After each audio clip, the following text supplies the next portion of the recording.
16강 진출이라는 뚜렷한 목표를 지닌 태극 전사들이 결전의 땅 카타르에서 2022년 피파 월드컵에 출전합니다. 이번 대회는 22번째 열리는 월드컵이며 아시아 대륙에서는 20년 전이었던 2002 한일 월드컵 이후 두 번째, 그리고 서아시아 아랍 지역에서 최초로 개최되는 대회입니다. 아랍하면 사막과 무더위를 빼놓을 수 없죠. 그래서 이번 월드컵은 선수들을 보호하기 위해 사상 처음으로 겨울에 개최되고 경기장 모든 좌석에 에어컨을 설치했을 정도로 막대한 돈을 퍼부었습니다. 오일머니의 파워를 잘 알 수 있는 대목이죠. 파울루 벤투 감독이 이끄는 대한민국 축구대표팀은 전세계 6번째이자 아시아 최초 10회 연속 본선 진출이라는 대업을 달성했습니다. 아시아 축구 역사에 남을 대기록을 세운 만큼 본선에서도 뚜렷한 성과를 냈으면 하는 바람입니다.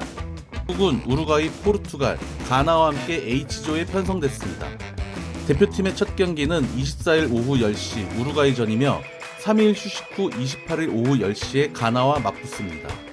이때쯤이면 아마도 16강 진출의 윤곽이 서서히 드러날 시기죠.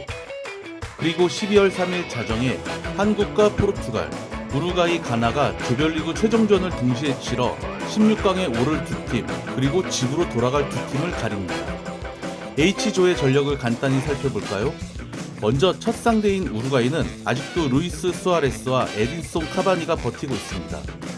이 둘의 조합은 지난 2010 남아공 월드컵 16강에서 우리 대표팀을 격파한 경험이 있기 때문에 한국이 낯설지 않습니다.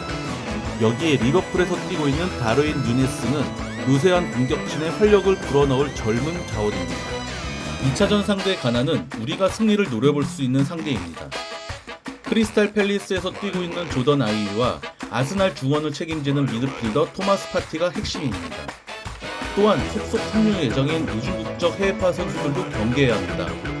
다만 조직력 부분에서 완성되지 않았기 때문에 벤투호가 이를 어떻게 공략할지가 관심입니다. 마지막 상대인 포르투갈은 세계적인 축구 스타 크리스티아노 호날두가 캡틴 완장을 차고 있습니다. 선수들 이름값만 놓고 본다면 당연 우승 후보급이라 해도 손색이 없고 실제 공격진 대부분들이 유럽 B클럽에서 핵심 자원으로 활약 중입니다.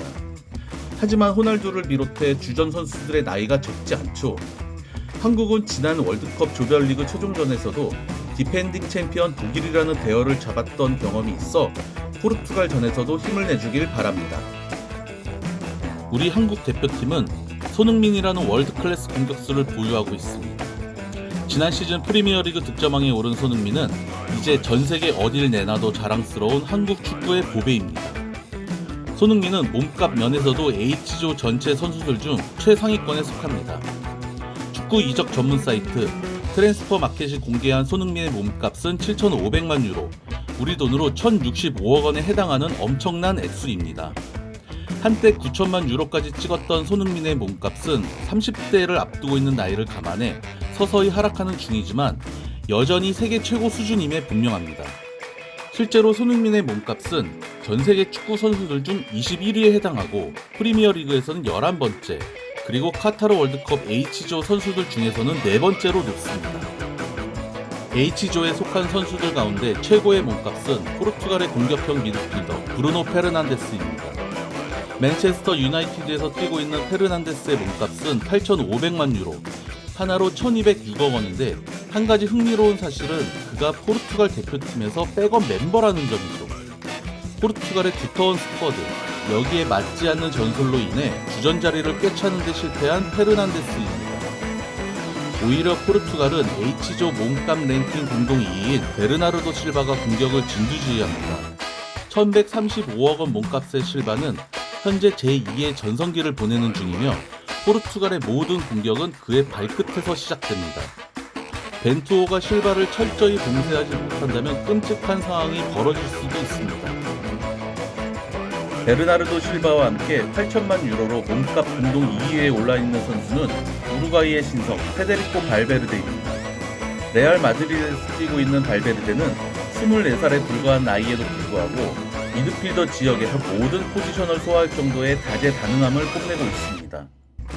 발베르데는 스피드와 드리블, 킥력이 매우 뛰어나며 패스와 탈압박을 할 수 있는 개인기까지 현대 축구가 요구하는 육각형 미드필더에 가장 근접한 선수라 할 수 있습니다. 지난 시즌 챔피언스리그 결승에서 결정적 어시스트로 레알 마드리드의 우승을 이끈 장면이 아직도 선합니다. 포르투갈의 수비수 후뱅 디아스는 손흥민과 같은 몸값으로 H조 공동 4위에 올랐습니다. 맨체스터 시티 수비의 핵이라 불리는 디아스는 강력한 피지컬은 물론 축구 지능까지 뛰어나다는 평가를 받고 있는데요. 우리 대표팀 수비수인 김민재의 상위 버전이라 해도 과언이 아닌 월드클래스 수비수입니다. 한국 대표팀에서 손흥민이 공격을 책임진다면 수비에서는 김민재를 언급하지 않을 수 없습니다. 지난 2018년 러시아 월드컵 예선 당시 중추적 역할을 담당했음에도 불구하고 불의의 부상으로 본선 무대에 오르지 못했던 김민재는 이번 월드컵을 잔뜩 벼르고 있습니다. 그리고 이번 시즌 이탈리아 세리에 A 나폴리로 이적하며 자신의 가치도 끌어올렸습니다. 김민재의 몸값은 2,500만 유로, 하나로 355억 원이라 저들과 비교하기에는 무리가 따릅니다. 하지만 H조를 넘어 어쩌면 이번 월드컵에서 가장 저평가된 선수가 바로 김민재일 수도 있습니다. 몸값을 높일 수 있는 가장 좋은 방법은 역시나 철벽 수비로 우리 대표팀을 보다 높은 곳으로 올려놓는 일이겠죠? 한국 축구 파이팅입니다.